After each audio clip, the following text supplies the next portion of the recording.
Hey nerds, Farmer Jesse here. Welcome to Growers Daily, your daily dose of ecological farming insight. It is Friday, August 29th, 2025, and today we're talking about green burials as fertilizer. Am I kidding?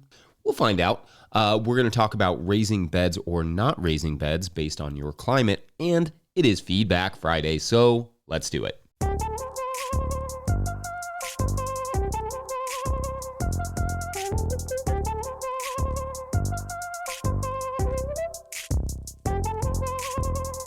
All right, happy Friday to you all. I hope your weeks have gone well and that your harvests have been fruitful or leafful or rootful or whatever full you would like. Now, Mike and I will be taking Monday's show off for Labor Day. I mean, I will still probably be laboring doing some farm work or something, but I figure I should take at least one of my jobs off. So the next time we see each other, it will be September, which is wild. Remember, as I discussed yesterday, for the month of September, because it is also the anniversary month of this show, to celebrate, we thought we would love if some of you musicians covered the theme song for us and we could play it here on the show. Now, again, don't violate any contracts you have with your labels or whatever, but if you are independent and can play or sing or whatever, send us a video or a recording of you covering the theme song, instrumental, a cappella. You can even add lyrics, whatever you want. We will link your Spotify and shout you out, whatever you'd like. Send those to farmermike@notillgrowers.com, and we will slip it into the show throughout the month of September. That will be rad. All right, it is Friday, which means Feedback Friday, where we explore what you all were saying about this week's topics. On Monday, we talked about how persistent herbicides make their way into compost, and I also mentioned a couple other things like microplastics and phthalates. At Sharon Hoffer, 3599, asked, quote, "So you mentioned phthalates, which leach out from PVC. Then I see people making compost in Johnson-Su bioreactor using PVC pipe to make the chimneys. Isn't the PVC affecting the compost?" End quote. So it's my understanding that rigid PVC pipes and fittings that are certified by the National Sanitation Foundation, or NSF, should not contain phthalates. However, that does not mean the PVC pipe in heated conditions like that won't also contribute microplastics and potentially other chemicals. Probably not phthalates. I think although I have no big issues with the Johnson-Su bioreactor idea, generally speaking, having warm plastic in the middle of a pile might not be ideal for limiting contamination, but it's not one I'm going to say is significantly worse, for instance, than covering the pile with plastic tarps to manage moisture, which is something that we do. So yes, ideally we do all of these things with more organic materials. On Tuesday, we talked about CO2 and also about curing winter squash, and I loved how much attention the squash got in the comments over the CO2. I liked this from @Offbeat Alaska, who wrote, quote, "Thanks for the great content, Jesse. My eyebrows raised when you suggested a high humidity around 80% for curing squash. I've never farmed in the South, so I can't speak for your experiences, but warm and dry conditions are the mantra of northern growers curing their squash. In Alaska, I set a dehumidifier to 50% relative humidity during curing to pull moisture from the stems. Otherwise, top rots set in quickly during the storage from those juicy, stagnant stems. Strangely, the USDA handbook for commercial fruit and veggie storage is silent on the topic of humidity during squash curing. I found a single resource from Washington State University Extension suggesting high humidity curing of squashes, but they cite no source. I wonder if this might be an all too common case of garden advice telephone, and I'd like to know if you're having success curing squash in those sticky conditions. Perhaps the stems are already bone dry going into the process," end quote. So this is an interesting question / comment. I went and looked in a few places just to double check on the humidity thing, and it's indeed a little foggy. See what I did there? Anyway, Johnny Selected Seeds, for instance, who has their own squash breeder, recommends 80 to 85% relative humidity on the butternut squash seed. But when you look at the winter squash guide, linked in the show notes, it's actually a really good guide, it does not recommend high humidity. They also do recommend curing pumpkins, not with humidity, whereas a lot of resources don't recommend curing pumpkins. Maybe high humidity is more specific to butternut and honey nuts, which I do personally find improve tremendously with curing flavor-wise. Confoundingly, I also found a Cornell publication called Veg Edge, and I think this one was from like 2017, that recommended curing pumpkins, but that curing had no added benefits to butternuts or Hubbards, which is not something I've read elsewhere. But I also found a 4-year study in the 70s found no difference in instances of rot from curing, but another smaller one from the 2000s that I notably cannot find the full text for, thus I cannot evaluate the methodology. Anyway, that one found many benefits to curing. So in effect, the humidity question seems clear as mud, and may be worth continuing to dive into more to understand if the value is worth the work of curing with high humidity. Not sure. As for the stems, I think you would just want to have those stems totally dry before curing. I've never really had a problem with that, but I could see it being a problem if the stems don't fully dry before you start the curing process. But also, if your system ain't broke and you like the end product, don't fix it. Like Garden Grandma wrote that day, quote, "I have never cured my winter squash, easily makes it through 5 months in my 55 to 60 degrees basement / cellar," end quote. Seems to me, looking deeper into the older literature, that there is a lot more variation based on variety too. So maybe try some cured and some uncured of your variety to see kind of like what works best for you. I'll continue to dive into that myself. As for the CO2 conversation that day, mostly pretty reasonable discourse in the comments, which is not a surprise.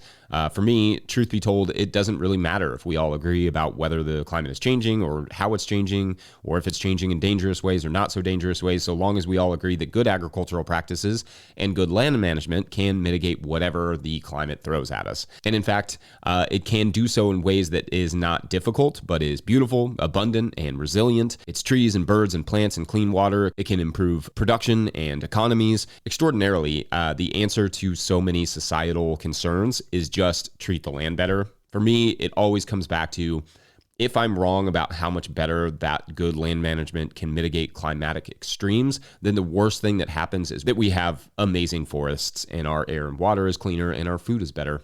If others are wrong and we don't change anything about what we do, or we don't try and restore ecologies and that sort of stuff, the risk is that our children and grandchildren will have to live in unrelenting extremes with polluted water, air, and food. So we don't have to agree on CO2 or anything else as long as we agree on the fact that the earth rules, and when we treat it better, we get rewarded.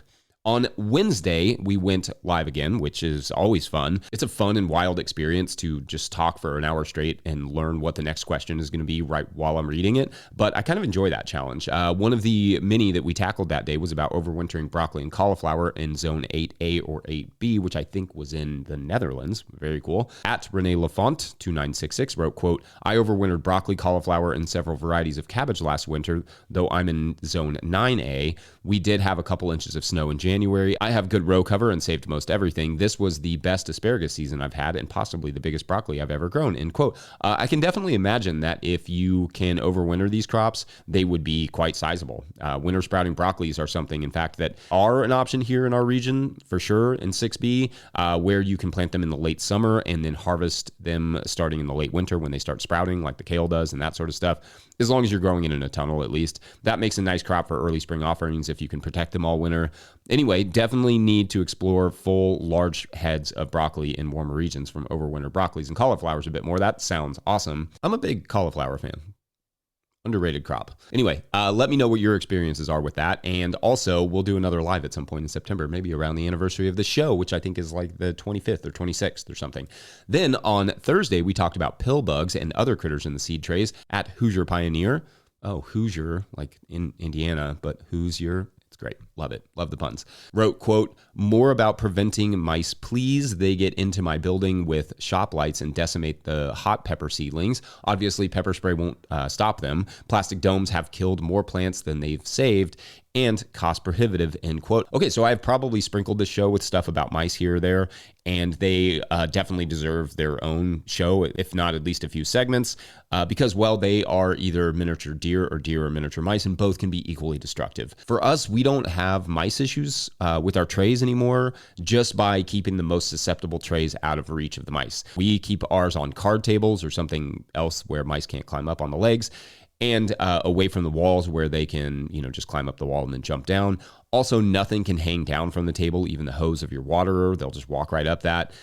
In the early spring, the fresh, tender greens, even if those greens are pepper plants, are too much for them to ignore. So at very least, make them work for it. We have a cat too, which helps, and snakes galore, as you will recall from the spring. And then if we absolutely have to, we trap them, though I'd vastly prefer nature to do that work if it would. Also on that video at Misanthrope, noted, quote, "Hey nerds, play music on the porch day is August 30th. Last Saturday in August, and would be a good opportunity to cover/capture the Growers Daily theme song with musical gardeners," end quote. Indeed, it does not have to be a studio version of this song, a porch version, a garden version. You do your thing. It's an absurd tune anyway, so no wrong answers here. Can't wait to see and hear those. Anyway, great stuff as always this week, y'all. I always look forward to the Feedback Friday stuff and the opportunity to go back through and read what you all were saying a little bit more closely. I know I often say this, but you all rock. All right, we're going to take a quick break, and when we come back, raising or not raising beds in dry, cool climates and beyond. BRB. Hey nerds, my epic garden fail this year has been, once again, not saying no to volunteers. See that? That's supposed to be a path right there. Today's episode is brought to you by Farmhand. We know it's peak season, you're busy, but the messages you send now are what drive renewals later. That's why Farmhand is offering free, instant access to their farmer-built newsletter builder. No demos, no setup fees, just drop your logo, upload your list, and start sending farm-branded emails that boost sales, engage members, and save you hours each week. Get free access today at farmhand.partners/no-till. That's farmhand.partners/no-till. All right, back to the show.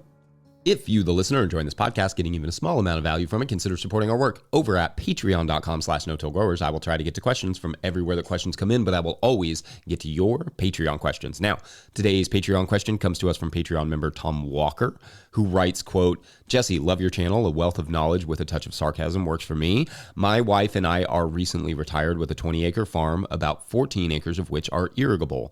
We're in northwest Wyoming, zone 4B, and get about 6 inches of rain annually. We're scaling up from a backyard garden to more of a market garden and starting out this fall with garlic. In the backyard garden, we've been using framed, raised beds, but we'll be moving to direct in-the-ground planting using drip tape for irrigation. Considering the weeds we have out here are on steroids, I'm thinking of using woven landscape fabric over the entire plot, including the walking rows. What advantage would the raised beds you use be versus simply planting in flat rows? End quote. All right, great question here, and I assume I've discussed raising beds or not raising beds here or there, but some of you will be getting your gardens prepared this year, here in the late summer and fall, which for me is kind of the ideal time to do it as opposed to trying to rush it all together in the spring. So anyway, it's not a bad time to start talking a bit more about garden prep and specifically decisions like raising the beds or not raising the beds. Now, the advantages of mounding or slightly raising your beds in the field, either by shoveling or using a bed shaper or a rotary plow, etc., are a few things. First, raised beds can dry out faster in the spring, faster than just like flat in-ground beds because they are raised above the soil around them. In the spring, when it's typically wet, that means you can work and or plant those those like mounded beds earlier. Second, raising the beds can also make them warmer in the spring than the ground level beds for the same reason and with the same benefits. So in a situation where the climate is cold and wet, to me, the raised beds make all the sense in the world, especially if you have access to some irrigation. Now, in a situation like the one you described in this question where you are cold and dry, well, then you have a choice to make because although the warming up earlier in the spring will be beneficial, the drying out faster thing may not be. And I'm going to assume that although it sounds like you have some irrigation, water's still not going to be, overly abundant for you. It's going to be somewhat limited. So if it were me, I would probably make in-ground beds and find alternative ways, perhaps row cover, or it sounds like landscape fabric for you, to warm the soil. Another factor is that weeding can be a bit more complicated with raised beds only because you have the curve of the bed itself to address, which can be challenging. But for me, that is not a reason to decide one way or another.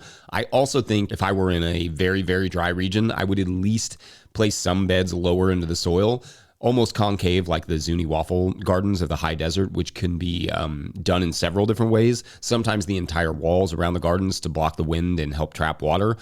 Then walls around slightly sunken beds to do the same thing on a smaller scale. Honestly, there is also a case for having half and half depending on your scale and organization skills, like half of your beds raised, half of them in the ground or ground level. The raised beds would be more for your spring, and then the ground level ones maybe for like the summer and fall. Anyway, I hope that is a good rundown of how to at least think about it. We're going to take one last quick break, and when we come back, let's get into the wild world of green burials and land, because why not? Be right back. Gee.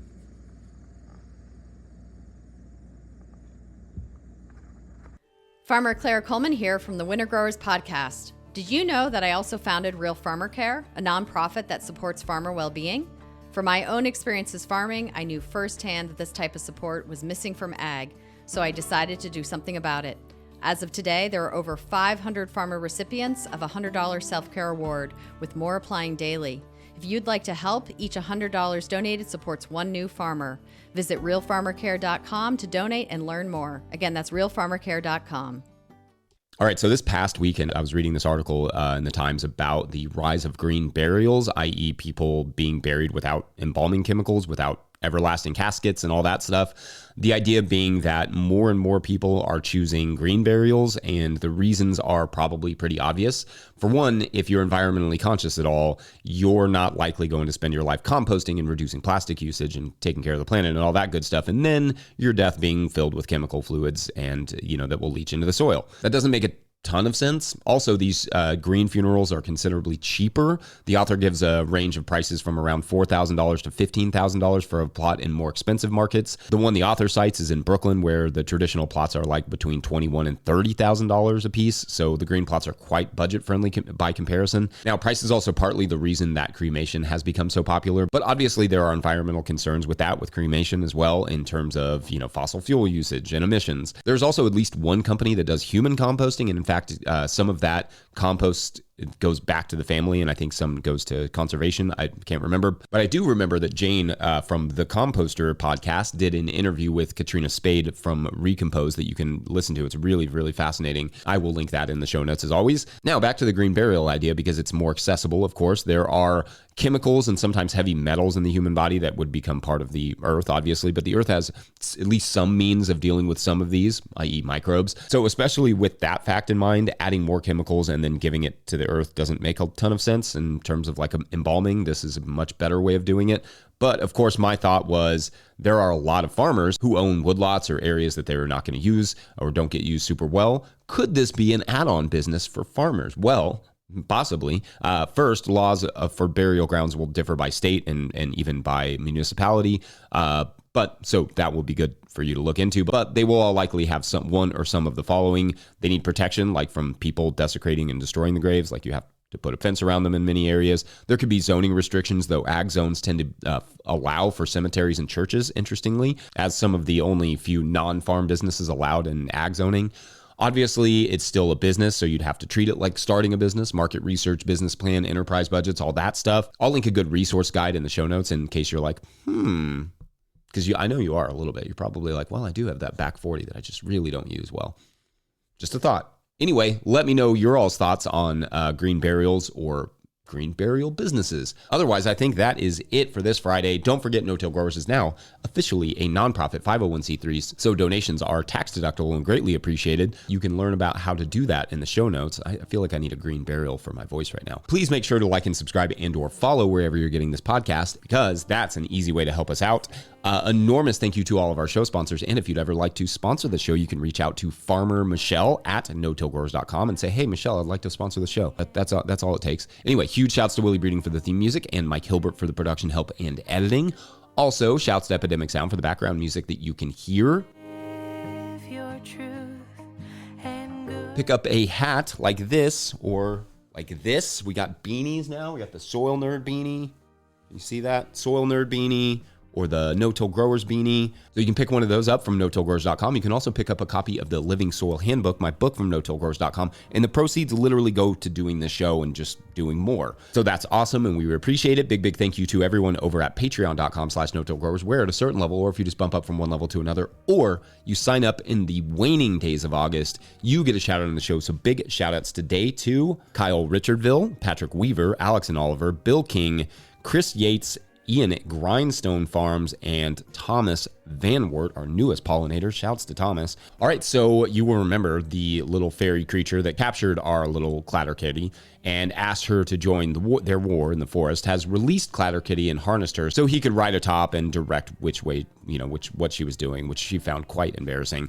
But the battle itself, that was a blast for Clatterkitty. The enemy tribe of fairies had no idea what to do. They had not prepared to battle such a beast, and as a bonus, they were all riding mice, which made the only issue Clatterkitty had in this battle be that it was really hard for her to stay on task and not stop and just toy with them. But anyway, the battle was swiftly won by Clatterkitty and her side. And then when it was over, the fairy jumped down off of Clatterkitty's back and started to thank Clatter.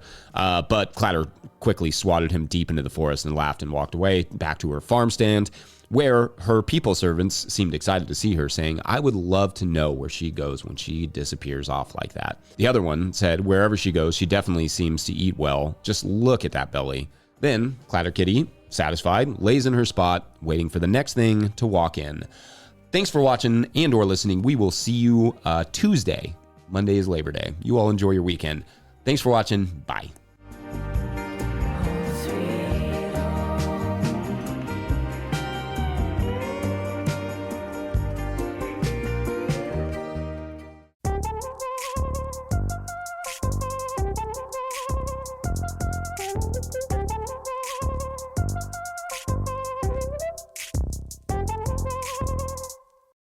Big news! Wayfair's end-of-season sale is here. It's Wayfair's Labor Day clearance. Right now, you can score up to 70% off everything home at Wayfair, plus amazing doorbuster deals and 24-hour surprise flash deals on home finds in every style. This is your last chance to score end-of-season savings, and it's happening now. Did we mention fast shipping on everything? Don't wait. Head to wayfair.com today to score up to 70% off now through September 2nd. Wayfair, every style, every home.